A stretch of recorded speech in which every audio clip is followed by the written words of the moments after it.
25 जुलै 2026 रोजी शनिवारी नवी मुंबई उल्वेमधील गुरुधाम मंदिर, जिथे आहे 4 गुरूंचा वास, आषाढी एकादशीच्या निमित्ताने भव्य विठ्ठलवारीचे कार्यक्रम आयोजित केले होते. तुम्हाला समजलंच असेल की आपली भरारी विठ्ठलवारीच्या दुसऱ्या भागामध्ये आहे. जयश्री घे भरारी ब्लॉग ह्या चॅनलवर आपलं सर्वांचं मनापासून स्वागत आहे. विठ्ठलाची भक्ती आणि वारीची शक्ती असं म्हटलं तर काही खोटं नाही, कारण की एवढ्या पावसामध्ये सुद्धा सर्वांचं मनोबल टिकवणं म्हणजे खूपच अवघड होते. पण कुणीच खचले नाही. सर्वांनी पावसामध्ये सुद्धा फुगड्या खेळल्या, टाळ वाजवले, कुणी झेंडे फडकवले आणि कुणी भजन म्हणले. कुणाचंही इथं आपल्याला मनोबल खचताना दिसलं नाही. ह्यालाच तर म्हणतात श्री पांडुरंगाची शक्ती. इथे कुठेतरी श्री पांडुरंगाची शक्ती मला असं वाटतं की वावरत होती आणि सगळ्यांचं मनोबल वाढवत होती. या आहेत डॉक्टर शिल्पाताई. ह्यांचं क्लिनिक आहे उल्वेमध्ये. या पंढरपूरची वारी करून आलेले आणि तिकडे आपला सेवाभाव ते देऊन आले होते. ते त्याबद्दलच सांगत आहे. आपला वारकरी कुठेही आजारी नाही पडावा ह्यासाठी डॉक्टर शिल्पाताई आपली वैद्यकीय सेवा त्यांना फ्रीमध्ये देत होते. ह्याचबद्दल डॉक्टर शिल्पाताई बोलत आहे. खाण्याची कसलीच चिंता नसते. अर्थात हे सगळं सुव्यवस्थित, नियोजित आणि सिस्टमॅटिक चालत असतं. त्यांची सगळी सोय पांडुरंगाने केलेली असते. त्यामुळे त्यांना फक्त त्याच्या दर्शनाची आस असते.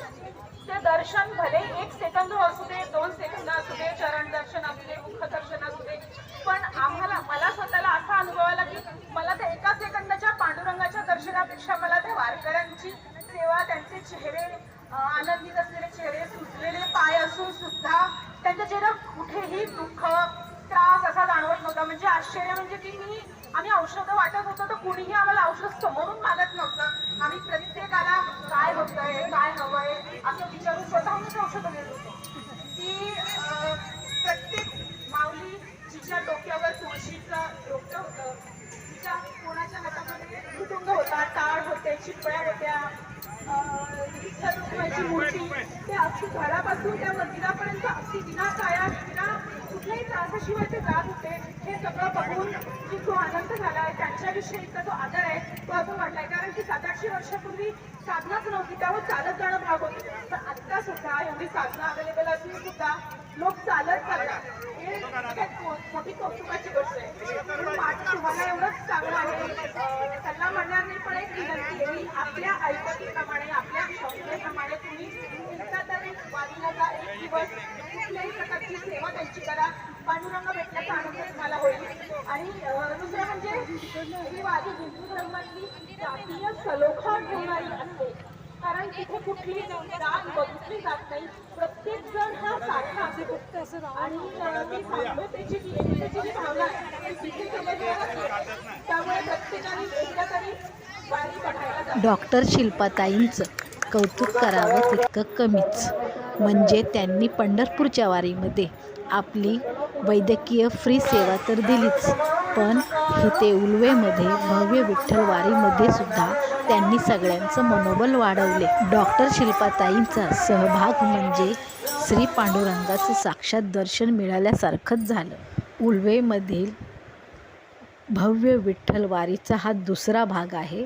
अजून 3रा भाग मी टाकणार आहे. हा व्हिडिओ जर तुम्हाला खरोखर मनापासून आवडला असेल तर चॅनेलला सबस्क्राईब करा, लाईक करा, शेअर करा आणि हाईपचं बटनसुद्धा टच करा. त्याने माझं प्रोत्साहन वाढतं. असे छान छान व्हिडिओ तयार करण्यासाठी मला उत्साह येतो.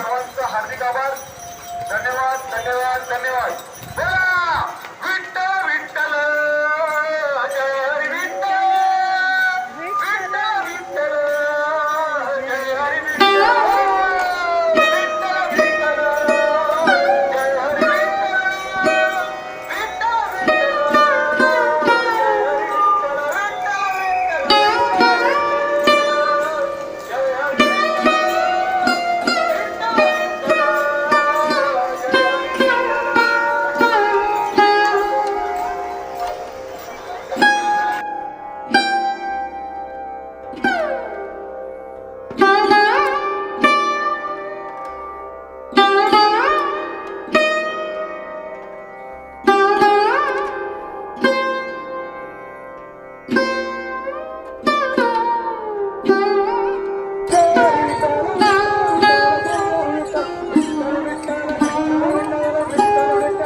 चला मग भेटूया व्हिडिओच्या तिसऱ्या भागात. तोपर्यंत बाय बाय.